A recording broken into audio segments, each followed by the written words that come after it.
So today we're celebrating the birth of Jesus Christ. And as Christmas means a lot to us Christians, and since we might have those folks who is doing an annual trip to church this evening, I was telling myself this might be my only chance. I had so much to say, too much, I guess. I told my wife Helen earlier today that I need to cut down the length of my sermon. As always, her response was, please.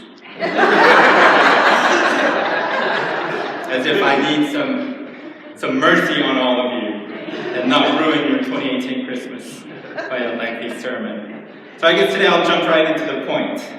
The good news of Jesus Christ comes from the margins. The good news of Jesus Christ comes from the margins. It's great, when you see it in the front, it's great how our altar is set up. It's beautiful, as always. Thanks to Vicky. And I think it captures the glory of this day, the humility of the manger, our Christmas memories in all the colors, and the message of hope in the candlelights.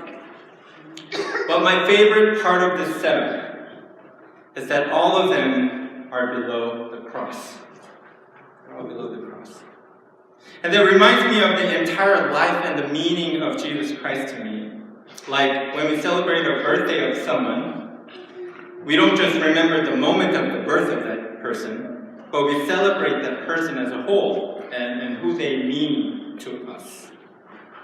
So that's what we should be remembering tonight, what the birth of Jesus Christ means to us.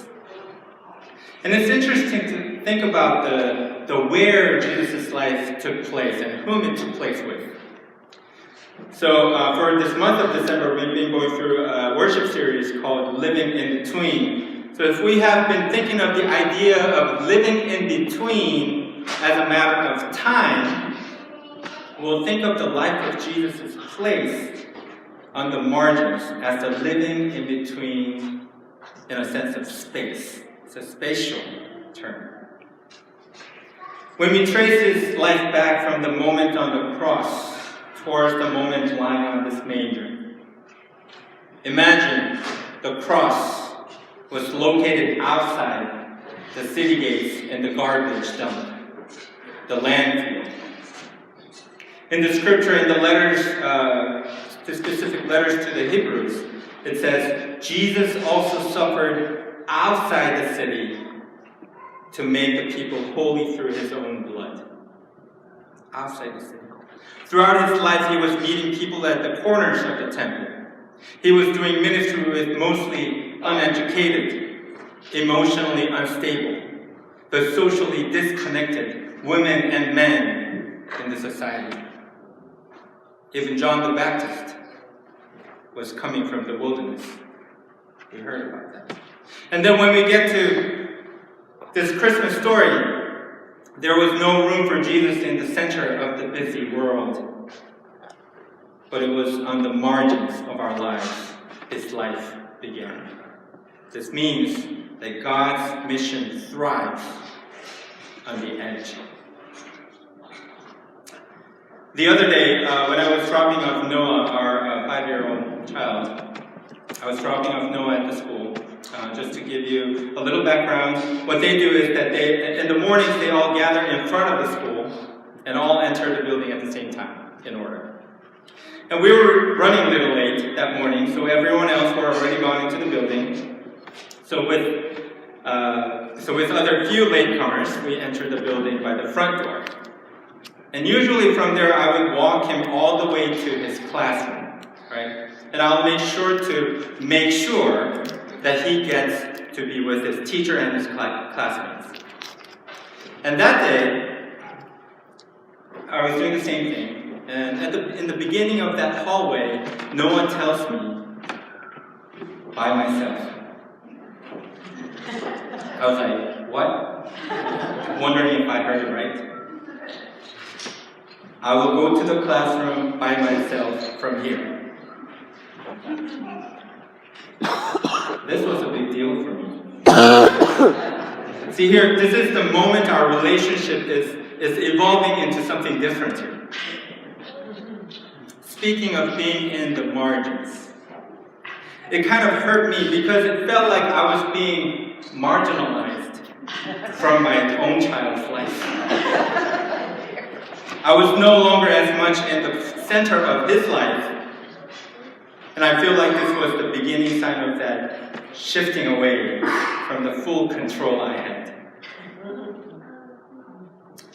This was a moment to experience being on the margins, not in a social way, not in a systemic way, but from someone's life. So what do I do at first? I resist to admit this new reality. Are you sure about this, Noah? It's a longer hallway than it seems.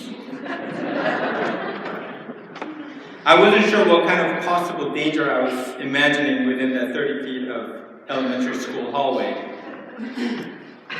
But it was more of a pure resistance in me. And I'm sharing this in a half-joking way because in reality, it's not only what kind of job you have, or your ethnicity, race, or culture, or your immigration status, or your gender, or age, or your medical or physical labels, or your political viewpoints that make us feel marginalized. But most of the times, it'll be from someone's life. And a lot of times, it's hard because it's someone who you care about, or someone who you want to care about you. The important question for us is, what do we do with this uncomfortable feeling?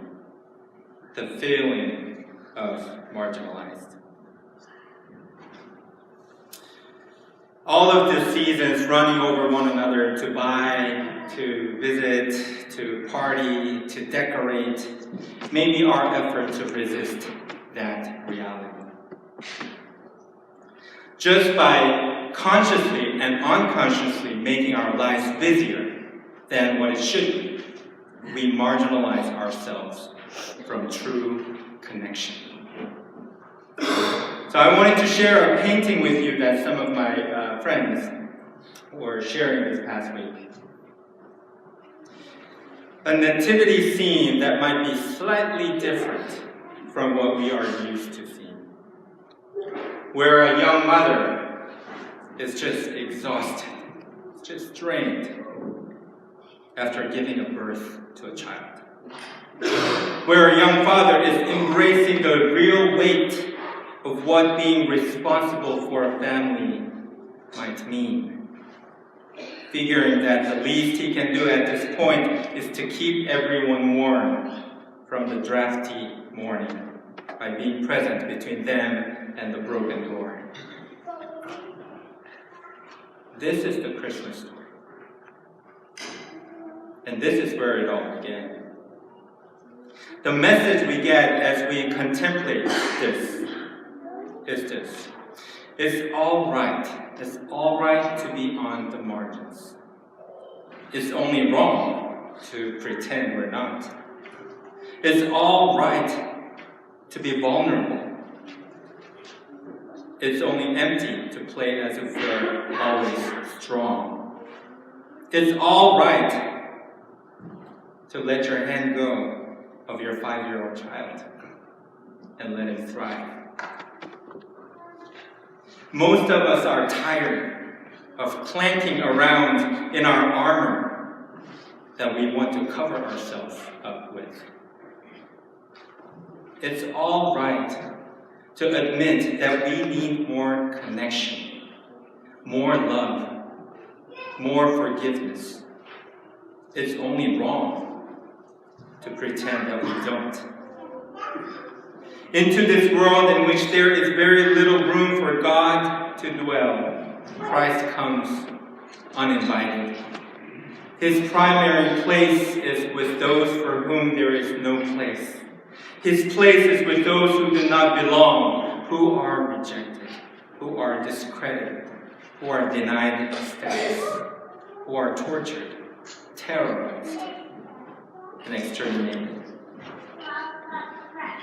Christ is present to the whole world from the margins. So as we sing Silent Night and Holy Night, we're going to form one big circle around this sanctuary. But when we do that, let us remember that the one who will be standing right next to you will be coming from the margins of their own. Let us remember that. And Christmas story teaches us that that's all right. That's all right.